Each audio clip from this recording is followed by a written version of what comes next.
欢迎来到巴巴娱乐呀频道，请订阅频道，所以大家不要错过当天最热门的新闻。我们今天的时事通讯包括以下内容：沉香如屑空降首播惊艳，诚意杨紫状态好，剧中实力派演员云集，毫无任何预告，毫无任何征兆。7月1日晚6点，杨紫和诚意主演的仙侠剧《沉香如屑》在优酷独播啦。真的是相当的意外，许多观众期待了很久，结果突然一下子就在平台上映，这让不少人意外之余，也感到了惊喜。杨紫的新剧终于开播了，这次首播一上映就是5集，也是给足了诚意，让观众看个够。而作为今年一部万众瞩目的仙侠剧，开播就收获不少的好评。仙侠剧特效拉满，观感体验甚佳。本剧映入眼帘的就是满满的特效以及大片质感。当然，故事开始的第一幕就是女主在向男主告别，然后跌落凡间，这已经是仙侠剧的固有模式。接下来，精彩的来了，一开始便是一场精彩的打戏。上古彝族4叶汉蛋的血脉即将出世，却不想前来参观的魔界长老兼魔界邪神诞辰仪式想抢走这株4叶汉蛋。大战在即，一时间仙族竟不敌魔族。说句实话，就这段仙魔打戏确实一般，不过特效还是真的好看，相当的有质感。随即镜头一转，应渊帝君正在府邸喝茶下棋，发现天色不对，立马闪身前往现场。这段就不用说了，诚意的独角戏，整个人颜值相当的惊艳，一身白衣，造型仙气十足。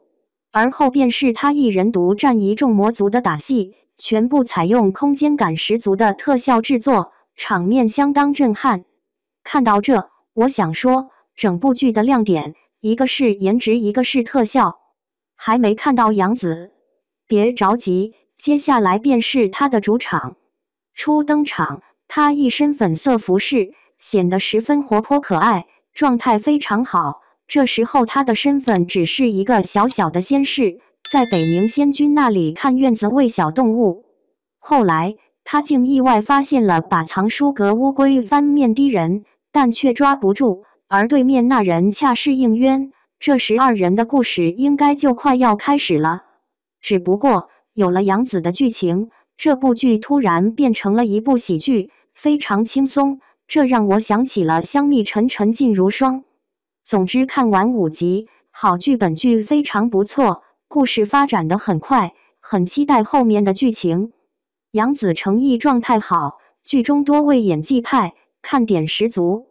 剧中不得不佩服杨紫的演技以及诚意的颜值，确实是非常惊艳，二人状态很好，让观众入戏。当然一众配角演技也是相当的不错，下面就和大家一起聊聊。首先是杨紫，第一个出场的就是杨紫，开场几句台词相当的稳，一开始就因为告别上演了一出哭戏，情绪渲染的相当到位，张力十足。当然这一幕是他前世的故事。接下来便是后来出场的粉衣颜淡，灵动可爱，一双大眼睛很有神，直接就把人物的形象显示出来，天真烂漫的样子相当讨喜。当然杨紫在前5集的戏份很多，智斗番归君与诚意的对手戏也成为名场面之一。由此看出杨紫的状态非常好，精神饱满，台词功底极强，不得让许多观众喜爱。接下来是诚意，诚意不用再多说了，古装剧颜值天花板，饰演的应渊实在太有仙气，看得观众目不转睛。当然诚意为何惊艳，第一便是扮相极好，第二便是气场十足。他在剧中的台词非常少，寥寥几句，但气势足。整个角色被他饰演的又觉得高冷，又有些腹黑霸道，同时带着些儒雅。或许这就是诚意古装剧的魅力，特别是他的侧颜，真的太惊艳。下一个就是孟子义。孟子义在剧中饰演的芷溪是颜淡的姐姐，造型上十分的明艳动人。当然这次孟子义的表现也是可圈可点。她在剧中说话的语气是相当的温柔，这次也算是一改形象，不再饰演冷艳反派，而是温柔的风格。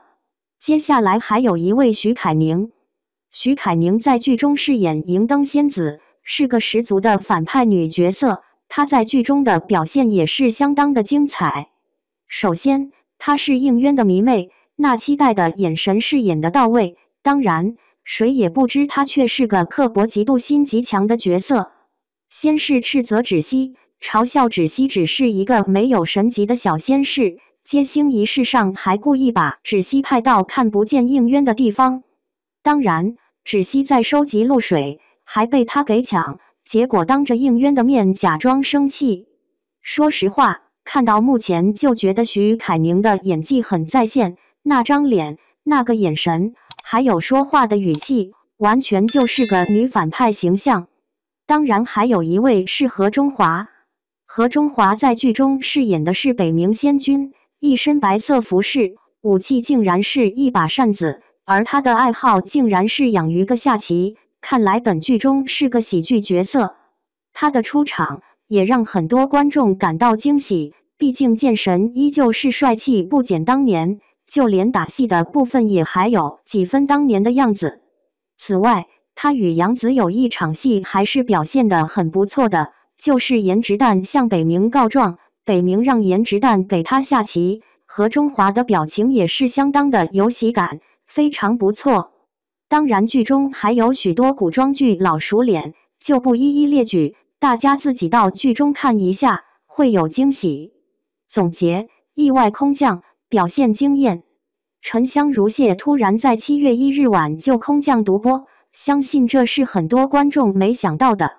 这部剧虽然让许多观众期待许久，到就这样空降，也让人有点摸不清头脑，但是同时也很惊喜，终于有剧可以追了。当然，新剧首播，知道的人不多，但是整部剧的表现却很不错，直冲平台热度榜前3。杨紫的演技，程毅的颜值，相信很多观众也是非常期待接下来的剧情了吧？如果关注沉香如屑的朋友，可以去优酷平台观看了。